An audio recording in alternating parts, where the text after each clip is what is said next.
We've all seen the headlines, buying a house in Italy for just €1. It sounds like the dream, right? Sunshine, pasta, wine, and a whole home for the price of a coffee. Today, I want to break down the famous €1 house scheme you've probably seen online, and I want to share why we didn't go that way.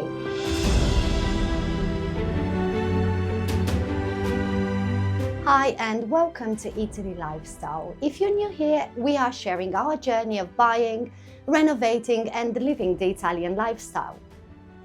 So, what are the €1 homes? The €1 home projects first started appearing in the late 2000s and early 2010, when small Italian towns began looking for creative ways to fight depopulation. By that point, many villages had been losing residents for decades, with younger generations moving to the cities or abroad and leaving behind abandoned homes. Local councils introduced the symbolic €1 idea to attract headlines, bring in new owners, and have some historic centres and support some historic centres from crumbling. It worked in terms of publicity. The world noticed that the tourists and buyers began showing up. But the results have been mixed. Some towns, like Sambuca in Sicily or Musomeli, have managed to sell dozens of homes. They sparked renovations and even attracted new tourism and businesses. Others, like Patrica near Rome, have struggled because of legal disputes, ownership complications, and the high costs of restoring ruined properties. So while some villages have seen real benefits, overall, the €1 projects have been more of a publicity tool than a large-scale repopulation success. But here's what often gets left out of the headlines. A big risk is that the €1 part isn't always what it seems. In many cases, the symbolic price is more of a news headline than a real option. When you contact a town or an agent, you might find that the €1 homes are either already taken, in very poor condition in decay, or not even legally ready to sell. Instead, you might be shown other properties that cost much more. Even when you're allowed to bid for a €1 home, the photos often don't show the true state of the building.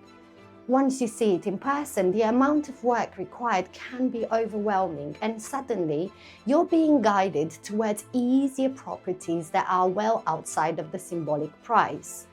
In short, the €1 figure is often a marketing hook, a way to draw international attention.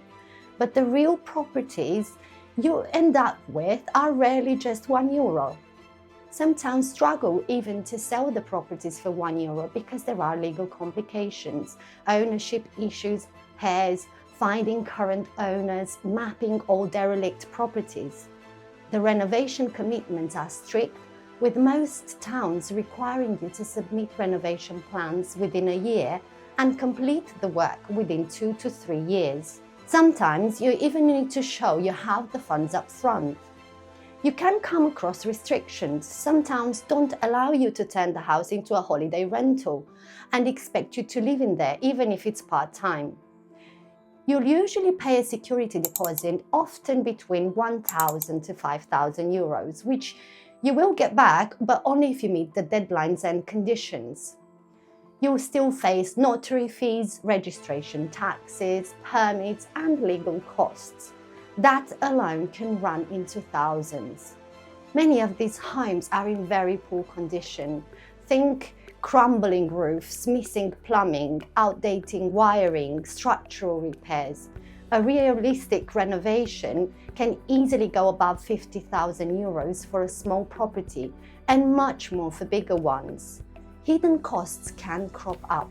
Sometimes the structure is worse than the photos suggest, or utilities like water, sewer, electricity are far away or disconnected, which means big costs to reconnect. We will need reliable contractors who can start the work and complete it within the requirements. So the €1 is really just a hook. The real cost is everything that comes after. And here is our perspective and why we didn't buy a €1 home. When we started looking, we were tempted, of course. Who doesn't want to say we bought a house in Italy for €1? But once you dug into the details, you realize that it's just not the right choice. It wasn't for us anyway. We started thinking about what daily life would actually look like if you move into one of these homes. Many of the villages are very small and remote, which means that services can be limited. Maybe one tiny shop, a bar, and a post office. For things like supermarkets or hospitals or even internet access, you might have to drive quite a distance. That can feel quite isolating, especially if you're used to more convenience or social life. It can be a beautiful lifestyle if what you want is quiet nature and a very traditional rhythm of life. But for some people, it can become lonely. And if your plan is only to use it as a holiday home, you still need to check with the local council rules carefully, because some of the schemes actually require you to live there at least part of the year, not just come and go when you like. We wanted a long-term investment with the option of holiday rentals, with the flexibility in how we use the home now and in the future. We wanted a location with good infrastructure, roads, internet, nearby amenities, and essential services. Predictable renovation costs, not endless surprises. Having said that, even with a home like ours, which is not part of the €1 scheme, we came across numerous surprises too. With the house we bought, and so far only around permits and planning permissions, as the renovation is about to start, we are aware that many may come. So the €1 homes tend to be in very remote towns where rentals are less viable and infrastructure is weaker. The renovation timelines are strict, and the bureaucracy can still cause delays in meeting timelines, and costs may increase due to this. And once you add up all the costs and the risks, you're not really saving compared to buying a more conventional property that is livable and needs renovation. Here's something important to know. Even with the property we bought in Marche, which is not part of the €1 scheme, we're still facing similar requirements. By law, we need to start renovation within a year and finish within 5.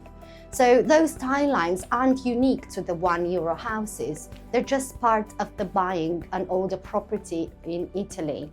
The difference is that with our home, we had more control. The house was in a location that we absolutely love, with better infrastructure, but still with quite a few surprises around permits and costs. For us, it felt like a safer investment and a better fit for our long-term plans. That doesn't mean that the €1 homes are a bad idea. They can be a great option if you want a passion for project and if you're not in a rush. You have time to spend in Italy navigating the bureaucracy, you're less concerned about making rental income and more interested in restoring a piece of history. Also, if you can do some of the work yourself, if you're good at DIY. In those cases, a €1 home can be incredibly rewarding. There are also plenty of middle ground properties, not €1, but still very affordable. If you're curious about places where you can still find affordable homes in Italy, look at villages in Sicily, Abruzzo, or smaller Tuscan hamlets such as Veneto, and little towns scattered across Le Marche countryside. These often come without the strict conditions of the €1 schemes, and maybe in better locations for long-term use and rental potential. Thank you so much for watching. If you're considering buying a property in Italy, drop in any questions, and if you enjoyed this video, please like, subscribe and share it with anybody who's dreaming of an Italian home. See you in the next one, and ciao for now.